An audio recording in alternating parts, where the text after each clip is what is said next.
Rachel Carson, a pioneer, a scientist, a legacy. Rachel Louise Carson was born on May 27, 1907, in a small farming town known as Springdale, Pennsylvania. Growing up, she very much enjoyed the outdoors. She frequently explored and bird-watched. As a child, Rachel, or Ray as she was called, loved reading and writing. At an early age, she decided that she would grow up to become a writer. Her very first publication came at an astounding young age of 10 years old when she submitted one of her poems that she had written to the St. Nicholas.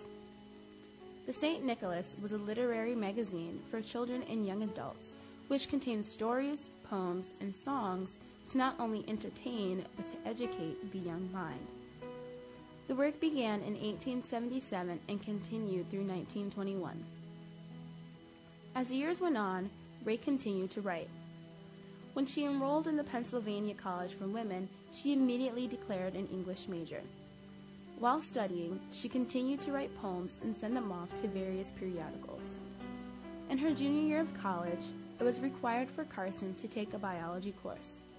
It wasn't until she took this course that she remembered her love for the sciences. She graduated in 1929 from the Pennsylvania College of Women, but then went on to Johns Hopkins University, where she declared a zoology major. She received her master's in 1932 and graduated magna cum laude.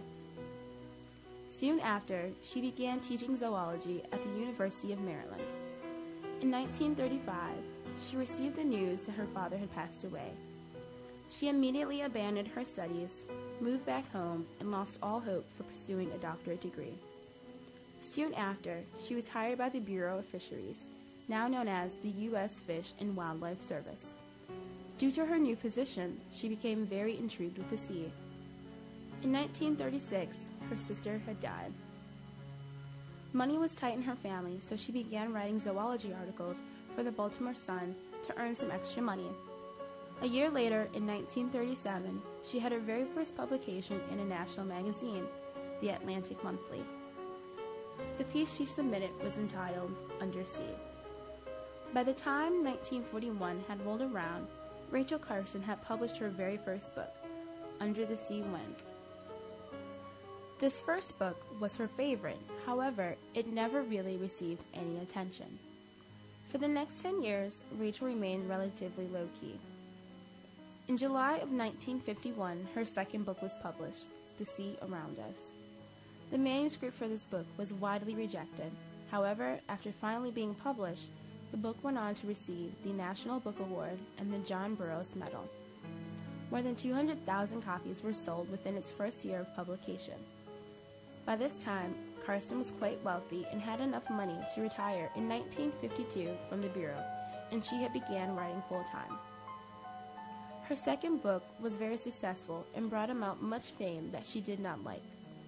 What Rachel didn't know was that the real fame had not yet begun. Rachel Louise was made aware that the government was using new chemicals, pesticides, such as DDT, to remove bugs from food. She later learned that the government was abusing these chemicals. In return, she wrote an article on insecticide and submitted it to the Reader's Digest.